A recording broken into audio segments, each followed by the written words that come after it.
Hello, Hariom. किरण family में आपका स्वागत है। श्रीमद् भागवत महापुराण पढ़ने जा रहे हैं। श्री गणेशाय नमः। ओम भूर्भुवः स्वः तत्सवितुर्वरेण्यं भर्गो देवस्य धीमहि धियो यो न प्रचोदयात्।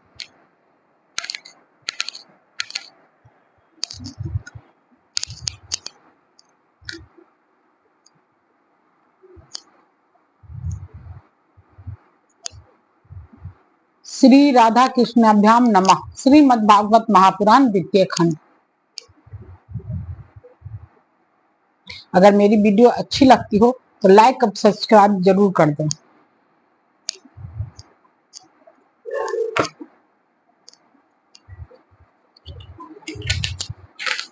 दसम स्कंद अथ षट्त्रिंशो अध्याय, 36वां अध्याय। अरिष्टासुर का उद्धार और कंस का श्री अक्रूर जी को वज्र में भेजना। श्री सुखदेव जी कहते हैं, परीक्षित, जिस समय भगवान श्री कृष्ण वज्र में प्रवेश कर रहे थे और वहां आनंद उत्सव की धूम मची हुई थी, उसी समय अरिष्टासुर नामक एक दैत्य बैल का रूप धारण करके आया। उसका ककुद, कंधे का पुट्ठा या थुआ और डील डॉल दोनों ही बहुत बड़े बड़े थे। वह अपने खुरों को इतने जोर से पटक रहा था कि उससे धरती कांप रही थी। वह बड़े जोर से गर्ज रहा था और पैरों से धूल उछालता जाता था। पूछ खड़ी किए हुए था और सिंहों से चहार दीवारी खेतों की मेर आदि तोड़ता जाता था। बीच बीच में बार बार मूत्रता और गोबर छोड़ता जाता था। आंखें फाड़कर इधर उधर दौड़ रहा था। परीक्षित, उसके जोर से हड़कने से, निष्ठुर गर्जना से भयवश स्त्रियों और गौओं के 3-4 महीने के गर्भ स्रवित हो जाते थे और 5-6 महीने के गिर जाते थे। और तो क्या कहूँ, उसके ककुद को पर्वत समझकर बादल उस पर आकर ठहर जाते थे। परीक्षित, उस सब तीखे सिंह वाले बैल को देखकर गोपियां और गोप सभी भयभीत हो गए। पशु तो इतने डर गए कि अपने रहने का स्थान छोड़कर भाग ही गए। उस समय सभी ब्रजवासी श्री कृष्ण हमें इस भय से बचाओ, इस प्रकार पुकारते हुए भगवान श्री कृष्ण की शरण में आए।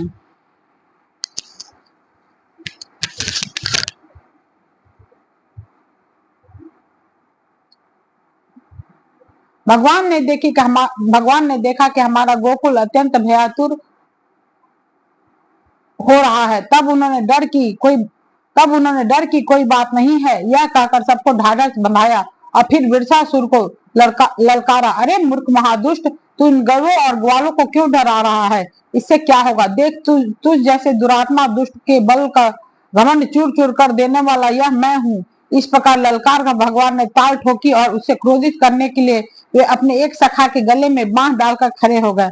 भगवान श्री कृष्ण की उस चुनौती से वह क्रोध के मारे तिलमिला उठा और अपने खुरों से बड़े जोर से धरती खोदता हुआ श्री कृष्ण की ओर झपटा। उस समय उसकी उठाई हुई पूंछ के धक्के से आकाश के बादल तितर बितर होने लगे। उसने अपने तीखे सिंह आगे कर लिए।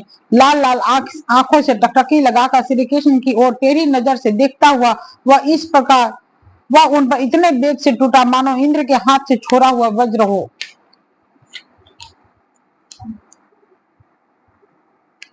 भगवान श्री कृष्ण ने अपने दोनों हाथों से उसके दोनों सिंग पकड़ लिया और जैसे एक हाथी अपने से भिड़ने वाले दूसरे हाथी को पीछे हटा देता है, वैसा ही उन्होंने उसे 18 पग पीछे ठेल कर गिरा दिया। भगवान के इस प्रकार ठेल देने पर वह फिर तुरंत ही उठ खड़ा हुआ और क्रोध से अचेत होकर लंबी लंबी सांस छोड़ता हुआ फिर उन पर झपटा। उस समय उसका सारा शरीर पसीने से लथपथ हो रहा था। भगवान ने जब देखा कि वह अब मुझ पर प्रहार करना ही चाहता है, तब उन्होंने उसके सिंग पकड़ लिए और उसे लात मारकर जमीन पर गिरा दिया और फिर पैरों से दबाकर इस प्रकार उसका चूमर निकाला जैसे कोई गीला कपड़ा निचोड़ रहा हो। इसके बाद उसी का सिंग उखाड़कर उसको खूब पीटा, जिससे वह परा ही रह गया। परीक्षित, इस प्रकार वह दैत्य मुंह से खून उगालता और गोबर मूत्र करता हुआ पैर पटकने लगा। उसकी आंखें उलट गई और उसने बड़े कष्ट के साथ प्राण छोड़े। तब देवता लोग भगवान पर फूल बरसा बरसा कर उनकी स्तुति करने लगे। जब भगवान श्री कृष्ण ने इस प्रकार बैल के रूप में आने वाले अरिष्टासुर को मार डाला, तब सभी गोप उनकी प्रशंसा करने लगे। उन्होंने बलराम जी के साथ गोष्ठ में प्रवेश किया और उन्हें देख देख कर गोपियां के नयन मन आनंद से भर गए। परीक्षित, भगवान की लीला अत्यंत अद्भुत है। इधर जब उन्होंने अरिष्टासुर को मार डाला तब भगवान में नारद, जो लोगों को शीघ्र से शीघ्र भगवान का दर्शन कराते रहते हैं, कंस के पास पहुंचे। उन्होंने उससे कहा, कंस, जो कन्या तुम्हारे हाथ से छूटकर आकाश में चली गई वह तो यशोदा जी की पुत्री थी। वह वज्र में जो कृष्ण है वे देवकी के पुत्र है। वहां जो बलराम जी है वे रोहिणी के पुत्र है। वसुदेव ने उससे डरकर अपने मित्र नंद के पास उन दोनों को रख दिया है। उन्होंने ही तुम्हारे अनुचर दैत्यों का वध किया है। यह बात सुनते ही कंस की एक एक इंद्रियां क्रोध के मारे कांप उठी। उसने वसुदेव को मार डालने के लिए तुरंत तीखी तलवार उठा ली, परंतु नारद जी ने रोक लिया। जब कंस को यह मालूम हो गया कि वसुदेव के लड़के ही हमारी मृत्यु के कारण है, तब उसने देवकी और वसुदेव दोनों ही पति पत्नी को हथकड़ी और बेरी से जकड़ के फिर से जेल में डाल दिया। जब देव ऋषि नारद चले गए तब कंस ने केसी को बुलाया और कहा, तुम वज्र में जाकर बलराम और कृष्ण को मार डालो। वह चला गया। उसके बाद कंस ने मुष्टिक, चाणूर, सल, तोशल आदि पहलवानों, मंत्री और महावतों को बुलाकर कहा, वीरवर, चाणूर और मुष्टिक, तुम लोग ध्यान पूर्वक मेरी बात सुनो।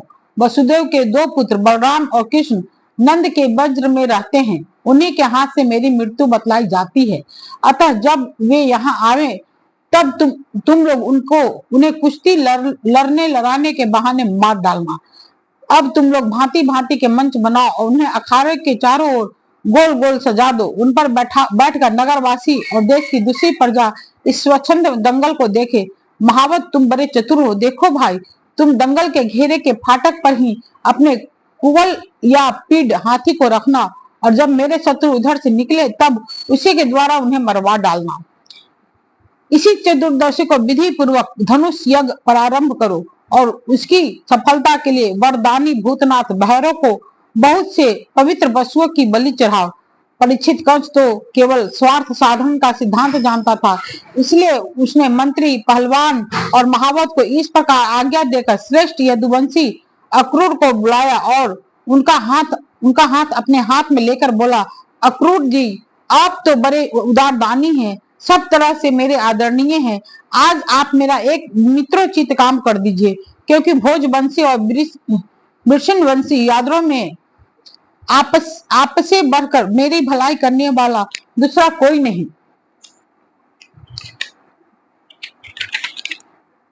यह काम बहुत बड़ा है, इसलिए मेरे मित्र, मैंने आपका आश्रय लिया है। ठीक वैसे ही जैसे इंद्र समर्थ होने पर भी विष्णु का आश्रय लेकर अपना स्वार्थ साधता है। आप नंद राय के वज्र में जाइए। वहां वसुदेव जी के दोनों पुत्र हैं, उन्हें इसी रथ पर चढ़ाकर ले आइए। बस अब इस काम में देर नहीं होनी चाहिए। सुनते हैं विष्णु के भरोसे जीने वाले देवताओं ने उन दोनों को मेरी मृत्यु का कारण निश्चित किया है, इसलिए आप उन दोनों को तो ले ही आइए। साथ ही नंद आदि गोपों को भी बड़ी बड़ी भेंटों के साथ ले आइए। यहाँ आने पर मैं उन्हें अपने काल के समान पीढ़ हाथी से मरवा डालूंगा। यदि वे कदाचित इस हाथी से बच गए तो मैं अपने वज्र के समान मजबूत और फुर्तीले पहलवान मुष्टिक, चाणूर आदि से उन्हें मरवा डालूंगा। उनके मारे जाने पर वसुदेव आदि वृषण और भोज और दशार बंसी उनके भाई बंधु शोकाकुल हो जाएंगे। फिर उन्हें मैं अपने हाथों मार डालूंगा। मेरे पिता उग्रसेन यूं तो बूढ़ा हो गया है, परंतु अभी उसको राज्य का लोभ बना हुआ है। यह सब कर चुकने के बाद मैं उसको, उसके भाई देवक को और दूसरे भी जो मुझसे द्वेष करने वाले हैं उन सबको तलवार के घाट उतार दूंगा। मेरे मित्र अक्रूर जी, फिर तो मैं होऊंगा और आप होंगे तथा होगा इस पृथ्वी का अकंटक राज्य। जरासंध हमारे बड़े बूढ़े ससुर हैं और बनराज द्विविद मेरे प्यारे सखा हैं। संभासुर, नरकासुर और बाणासुर ये तो मुझसे मित्रता करते ही हैं, मेरा मुंह देखते रहते हैं। इन सबकी सहायता से मैं देवताओं के पक्षपाती नरपतियों को मारकर पृथ्वी का अकंटक राज्य भोगूंगा। यह सब अपनी गुप्त बातें मैंने आपको बतला दी। अब आप जल्दी से जल्दी बलराम और कृष्ण को यहाँ ले आइए। अभी तो वे बच्चे ही हैं, उनको मार डालने में क्या लगता है। उनसे केवल इतनी ही बात कहिएगा कि वे लोग धनुष यज्ञ के दर्शन और यदुवंशियों की राजधानी मथुरा की शोभा देखने के लिए यहाँ आए हैं। अक्रूर जी ने कहा, महाराज आप अपनी मृत्यु अपना अरिष्ट दूर करना चाहते हैं, इसलिए आपका ऐसा सोचना ठीक ही है। मनुष्य को चाहिए कि चाहे सफलता हो या असफलता, दोनों के प्रति समभाव रखकर अपना काम करता जाए। फल तो प्रयत्न से नहीं, देवी प्रेरणा से मिलते हैं। मनुष्य बड़े बड़े मनोरथों के पुल बांधता रहता है, परंतु यह नहीं जानता कि देव ने, प्रारब्ध ने इसे पहले से ही नष्ट कर रखा है। यही कारण कि कभी प्रारब्ध के अनुकूल होने पर प्रयत्न सफल हो जाता है तो वह हर्ष से फूल उठता है, और प्रतिकूल होने पर विफल हो जाता है तो शोकग्रस्त हो जाता है। फिर भी मैं आपकी आज्ञा का पालन तो कर ही रहा हूँ। श्री सुखदेव जी कहते हैं, कंस ने मंत्रियों और अक्रूर जी को इस प्रकार की आज्ञा देकर सबको विदा किया। तदनंतर वह अपने महल में चला गया और अक्रूर जी अपने घर लौट आए। इति श्रीमद्भागवते महापुराणे परमहंस्याम संहितायां दशम स्कंदे पूर्वाधे अक्रूर संप्रेषण नामक 300 अध्याय। अतः 300 अध्याय केसी और व्योमासुर का उद्धार और नारद जी द्वारा भगवान की स्तुति।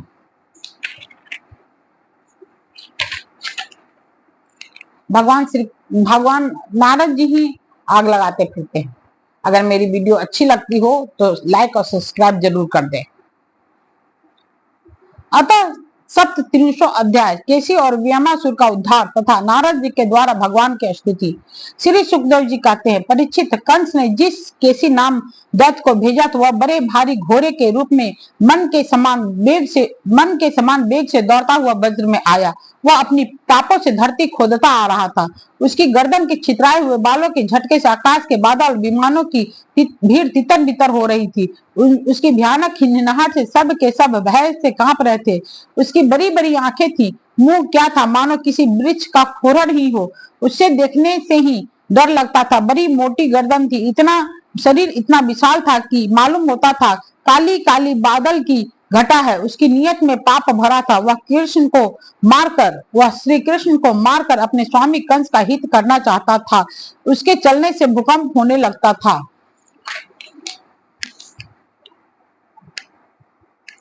भगवान श्री कृष्ण ने देखा कि उसकी हिनहिनाहट से उनके आश्रित रहने वाला गोकुल भयभीत हो रहा है और उसकी पूंछ के बालों से बादल तितर बितर हो रहे हैं तथा वह लड़ने के लिए उन्हीं को ढूंढ भी रहा है। तब वे बढ़कर उसके सामने आ गए और उन्होंने सिंह के समान गरज कर उसे ललकारा। भगवान को सामने आया देख वह और भी चिढ़ गया तथा उनकी ओर इस प्रकार मुंह फैलाकर दौड़ा मानो आकाश को पी जाएगा। परीक्षित, सचमुच केसी का वेग बड़ा प्रचंड था। उस पर विजय पाना तो कठिन था ही, उसके पकड़ लेना भी आसान नहीं था। उसने भगवान के पास पहुंचकर दुलती झाड़ी, परंतु भगवान ने उससे अपने को बचा लिया। भला वह इंद्रियातीत को कैसे मार पाता। उन्होंने अपने दोनों हाथ से उसके दोनों पैर पकड़ लिए और जैसे गरुड़ सांप को पकड़कर झटक देते हैं, उसी प्रकार क्रोध से उसे घुमाकर बड़े अपमान के साथ 400 हाथ की दूरी पर फेंक दिया और स्वयं अकड़ कर खड़े हो गए। थोड़ी ही देर के बाद केसी फिर सचेत हो गया और उठ खड़ा हुआ। उसके बाद वह क्रोध से तिलमिलाकर और मुंह फाड़कर बड़े वेग से भगवान की ओर झपटा। उसको दौड़ते देख भगवान मुस्कुराने लगे। उन्होंने अपना बायां हाथ उनके मुंह में इस प्रकार डाल दिया जैसे सर्प बिना किसी आशंका के अपने दिल में घुस जाता है। परीक्षित, भगवान का अत्यंत कोमल कर कमल भी उस समय ऐसा हो गया मानो तपाया हुआ लोहा हो। उसका स्पर्श होते ही केसी के दांत टूट टूट कर गिर गए और जैसे जलोदर रोग उपेक्षा कर देने पर बहुत बढ़ जाता है, वैसे ही श्री कृष्ण का भुज दंड उसके मुंह में बढ़ने लगा। अचिंत्य शक्ति भगवान श्री कृष्ण का हाथ उसके मुंह में इतना बढ़ गया कि उसकी सांस के भी आने जाने का मार्ग न रहा। अब वह तो दम घुटने का कारण वह पैर पिटने लगा। उसका शरीर पसीने से लथपथ हो गया, आंखों की पुतली उलट गई, वह मल त्याग करने लगा। थोड़ी ही देर में उसका शरीर निश्चेष्ट होकर पृथ्वी पर गिर पड़ा तथा उसके प्राण पंखेरु उड़ गए। उसका निष्प्राण शरीर फूला हुआ होने के कारण गिरते ही पक्की ककड़ी की तरह फट गया। महाबाहु भगवान श्री कृष्ण उसके शरीर से अपनी भुजा खींच ली उन्हें इससे कुछ भी आश्चर्य या गर्व नहीं हुआ। बिना प्रयत्न के ही शत्रु का नाश हो गया। देवताओं को अवश्य ही इससे बड़ा आश्चर्य हुआ। वे प्रसन्न होकर भगवान के ऊपर पुष्प बरसाने और उनकी स्तुति करने लगे। परीक्षित, देव ऋषि नारद भगवान के परम प्रेमी और समस्त जीवों के सच्चे हितैषी हैं। कंस के यहाँ से लौटकर वे अन्यासी अद्भुत कर्म करने वाले भगवान श्री कृष्ण के पास आए और एकांत में उनसे कहने लगे, सच्चिदानंद स्वरूप श्री कृष्ण, आपका स्वरूप मन और वाणी का विषय नहीं है। आप योगेश्वर हैं। सारे जगत का नियंत्रण आप ही करते हैं। आप सबके हृदय में निवास करते हैं और सब आपके हृदय में निवास करते हैं। आप भक्तों के एकमात्र वांछनीय यदुवंश शिरोमणि और हमारे स्वामी है। जैसे एक ही अग्नि सभी लकड़ियों में व्याप्त रहती है, वैसे एक ही आप समस्त प्राणियों के आत्मा हैं। आत्मा के रूप में होने पर भी आप अपने को छिपाए रहते हैं, क्योंकि आप पंचकोश रूप गुफाओं के भीतर रहते हैं। फिर भी पुरुषोत्तम के रूप में, सबके नियंता के रूप में और सबके साक्षी के रूप में आपका अनुभव होता ही है। प्रभु, आप सबके अधिष्ठान और स्वयं अधिष्ठान नर हित हैं। आपने सृष्टि के प्रारंभ में अपनी माया से ही गुणों की सृष्टि की और उन गुणों को ही स्वीकार करके आप जगत की उत्पत्ति, स्थिति और प्रलय करते रहते हैं। यह सब करने के लिए आपको अपने से अतिरिक्त और किसी भी वस्तु की आवश्यकता नहीं है, क्योंकि आप सर्वशक्तिमान और सत्य संकल्प हैं। वही आप दैत्य, प्रमथ और राक्षसों का, जिन्होंने आजकल राजाओं का भेष धारण कर रखा है, विनाश करने के लिए तथा धर्म की मर्यादाओं की रक्षा करने के लिए यदुवंश में अवतीर्ण हुए हैं।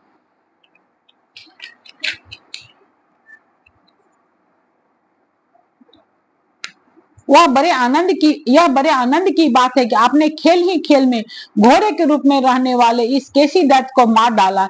इसकी हिनहिनाहट से डरकर देवता लोग अपना स्वर्ग छोड़कर भाग जाया करते थे। प्रभु, अब परसों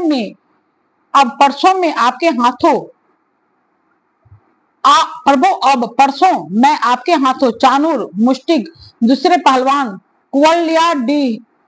कुवलयापीड हाथी और स्वयं कंस को मरते भी देखूंगा। उसके बाद शंखाचूर, काल यवन, मूर और नरकासुर का वध देखूंगा। आप स्वर्ग से कल्प वृक्ष उखाड़ लाएंगे और इंद्र के ची चपर करने पर उनको उसका मजाक चखाएंगे। आप अपनी कृपा, वीरता, सौंदर्य आदि का शुल्क देकर वीर कन्याओं से विवाह करेंगे और जगदीश्वर, आप द्वारका में रहते हुए निर्ग को पाप से छुड़ाएंगे। आप जामवंती के साथ अस्यमंतक मणि को जामवान से ले आएंगे। अपने धाम से ब्राह्मण के मरे हुए पुत्रों को ला देंगे। इसके पश्चात आप पौड्रक मिथ्या वासुदेव का वध करेंगे, काशीपुरी को जला देंगे, युधिष्ठिर के राजसूय यज्ञ में चेदी राज शिशुपाल को और वहां से लौटते समय उसके मौसेरे भाई दंत वक्त को नष्ट करेंगे। प्रभु, द्वारका में निवास करते समय आप और भी बहुत से पराक्रम प्रकट करेंगे, जिन्हें पृथ्वी के बड़े बड़े ज्ञानी और प्रतिभाशील पुरुष आगे चलकर गाएंगे। मैं वह सब देखूंगा। इसके बाद आप पृथ्वी का भार उतारने के लिए काल रूप से अर्जुन के सारथी बनेंगे और उनके अक्षौहिणी सेना का अनेक अक्षौहिणी सेना का संहार करेंगे। यह सब मैं अपनी आंखों से देखूंगा। प्रभु, आप विशुद्ध विज्ञान घन हैं। आपके स्वरूप में और किसी का अस्तित्व है ही नहीं। आप नित्य निरंतर अपने परमानंद स्वरूप में स्थित रहते हैं, इसलिए सारे पदार्थ आपको नित्य प्राप्त ही हैं। आपका संकल्प अमोघ है। अपनी चिन्मयी शक्ति के सामने माया और माया से होने वाला यह त्रिगुणमय संसार चक्र नित्य निवृत्त है, कभी हुआ ही नहीं। ऐसे आप अखंड एक रस सच्चिदानंद स्वरूप निरतिशय ऐश्वर्य संपन्न भगवान की मैं शरण ग्रहण करता हूँ। आप सबके अंतर्यामी और नियंता हैं। अपने आप में स्थित परम स्वतंत्र हैं। जगत और उसके अशेष विषयों, भाव अभाव रूप सारे भेद विभेद की कल्पना केवल आपकी माया से ही हुई है। इस समय आपने अपनी लीला प्रकट करने के लिए मनुष्य का सा श्री विग्रह प्रकट किया है। और आप यदु, वृषिण तथा सात सातवत वंशियों के शिरोमणि बने हैं। प्रभु मैं आपको नमस्कार करता हूँ। श्री सुखदेव जी कहते हैं, परीक्षित, भगवान के परम प्रेमी भक्त देव ऋषि नारद जी ने इस प्रकार भगवान की स्तुति और प्रणाम किया। भगवान के दर्शनों के आह्लाद से नारद जी का रोम रोम खिल उठा। तदनंतर उनकी आज्ञा प्राप्त करके वे चले गए। इधर भगवान श्री कृष्ण केसी को लड़ाई में मारकर फिर अपने प्रेमी एवं प्रसन्न चित्त ग्वाल बालों के साथ पूर्वतः पशु पालन के काम में लग गए तथा व्रजवासियों को परमानंद वितरण करने लगे। एक समय वे सब ग्वाल बाल पहाड़ियों की चोटी पर गाय आदि पशुओं को चरा रहे थे तथा कुछ चोर और कुछ रक्षक बनकर छिप छिपाने का लुका लुकी का खेल खेल रहे थे। राजन, उन लोगों में से कुछ तो चोर और कुछ रक्षक तथा कुछ भेड़ बन गए थे। इस प्रकार वे निर्भय होकर खेल में रम गए थे। उसी समय ग्वाल का भेष धारण करके व्योमासुर वहां आया। वह मायावियों के आश्चर्य मयासुर का पुत्र था वह और स्वयं भी बड़ा मायावी था। वह खेल में बहुधा चोर ही बनता और भेड़ बने हुए बहुत से बालकों को चुरा कर छिपा आता। वह महान असुर बार बार उन्हें ले जाकर एक पहाड़ी की गुफा में डाल देता और उसका दरवाजा एक बड़ी चट्टान से ढक देता। इस प्रकार ग्वाल बालों में केवल 4-5 बालक ही बचे रहे। भक्त वत्सल भगवान उसकी यह करतूत जान गए। जिस समय वह ग्वाल बालों को लिए जा रहा था उसी समय उन्होंने जैसे शेर भेड़ियों को दबोच ले उसी प्रकार उसे धर दबाया। व्योमासुर बड़ा बली था। उसने पहाड़ के समान अपना असली रूप प्रकट कर दिया और चाहा कि अपने को छुड़ा लूं, परंतु भगवान ने उसको इस प्रकार अपने शिकंजे में फांस लिया था कि वो अपने को छुड़ा न सका। तब भगवान श्री कृष्ण ने अपने दोनों हाथों से जकड़ कर उसे भूमि पर गिरा दिया और पशु की भांति गला घोट कर मार डाला। देवता लोग विमान पर चढ़कर उनकी यह लीला देख रहे थे। अब भगवान श्री कृष्ण ने गुफा के द्वार पर लगे हुए चट्टानों के पिहान तोड़ डाले और ग्वाल बालों को उस संकटपूर्ण स्थान से निकाल लिया। बड़े बड़े देवता और ग्वाल बाल उनकी स्तुति करने लगे और भगवान श्री कृष्ण वज्र में चले आए। इति श्रीमद् भागवते महापुराणे परमहंस्याम संहितायां दशम स्कंदे पूर्वादे व्योमासुर वधो नाम 37 अध्याय पूरा हुआ।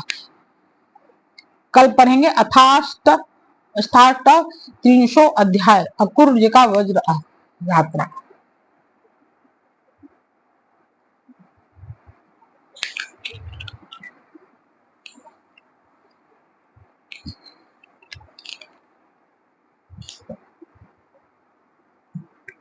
ओम भूर्भुवः स्वः तत्सवितुर्वरेण्यं भर्गो देवस्य धीमहि धियो यो नः प्रचोदयात्।